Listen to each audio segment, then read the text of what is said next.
Speaker number 7, Leonard Quilty, indispensable advice.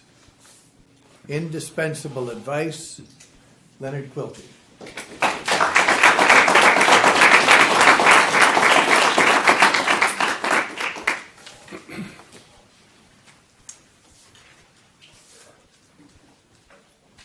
Okay, just imagine.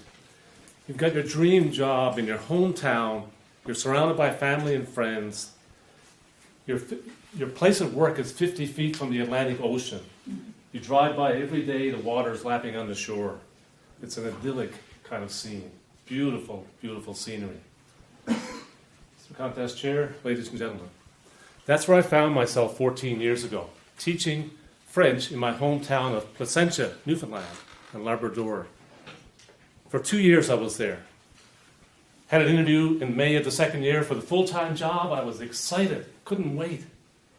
Just being around my family and friends was just so awesome. Then I get a phone call, week before school ended. Leonard, we gave the job to somebody else. I didn't know what to say to the guy. The rest of the conversation was just a blur. But there was one thing he said at the end of that talk that really stuck with me all these years later, 14 years later. He said, Leonard, if you want to hold on to your job, your next teaching job, I've got some advice for you. I'm all ears, sure. He said, Leonard, what you want to do is make yourself indispensable. I said, what do you mean, indispensable? I knew what the word meant, but what do you mean? He said, Leonard, be so good at your job, we cannot help but hire you back. Make yourself indispensable. Whoa, that got my attention. How do you do that? How do I, what, did I think I was a good teacher then? Yeah, I was good. Could I improve? Absolutely. But I knew I had to make some changes. And when I think about the notion of change, I think about what Viktor Frankl once said, the famous author of Man's Search for Meaning. He said, when we're no longer able to change the situation, we're challenged to change ourselves. So I knew I had to make some changes to try to become at least a little bit more indispensable. Hold on to a job. So what do? I started reading. I started increasing my reading. Started reading books, self-help books like How to Win Friends and Influence People. How to use more group work in my teaching, because that was the first reason he gave me for not getting the job back. So things like that. How to be a better teacher. And so I find myself these days often in bookstores and libraries and when I think about books, though, I think about a quote from Helen Exley. She once said, books are dangerous. She said, the very best books should be labeled, this could change your life. Wow, powerful words. So I'm at a Chapters bookstore a couple of years ago. My wife calls me, Leonard, what are you doing? I'm just looking for another self-help book. Jane? She said, Leonard, looking for another self-help book? You've read like hundreds of those books. Which I have. So besides, they all say the same thing, don't they? I said, yeah, kind of. She said, Leonard, what you want to do? She said, I'm going to give you some advice, Leonard. I said, yeah, sure, Jane, I'm all ears. She said, Leonard, it's time for you to stop hiding behind those books. Stop hiding behind the books and get out and do what they're telling you in the books. Start using some of those principles. Whoa, that got my attention. That really got my attention. One of those self-help books I read was called I Dare You by William Danforth. Came out many, many decades ago. I Dare You. So about a year ago, I dared myself to start my own YouTube channel called Motivation in a Moment.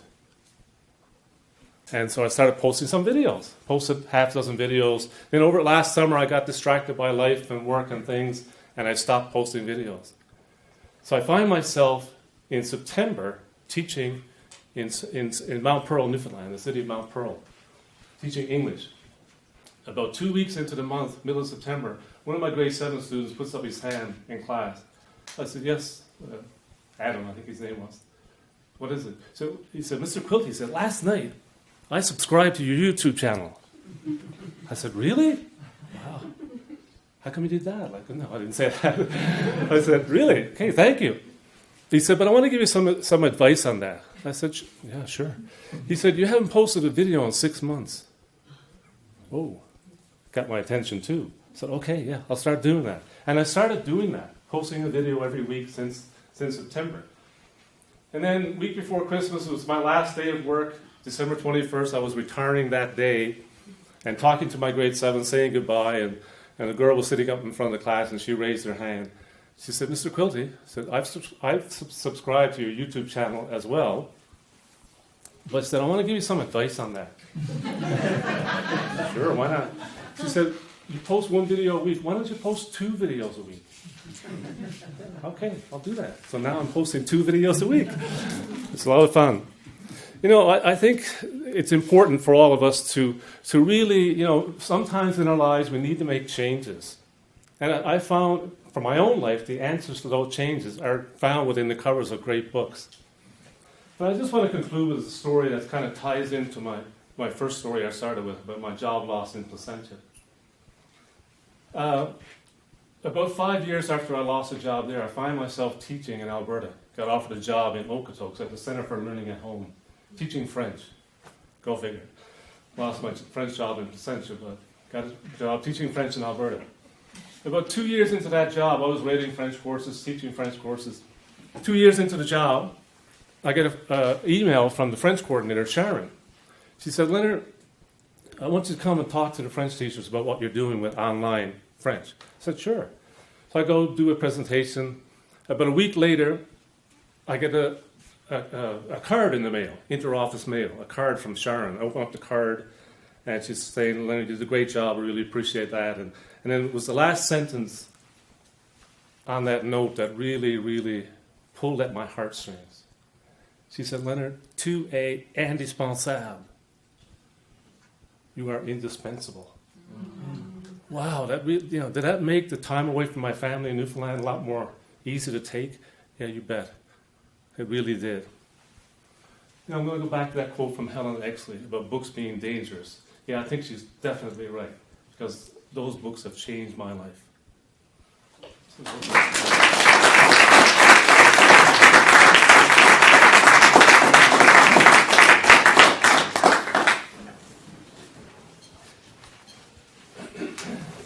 Silence till the chief judge leaves the room.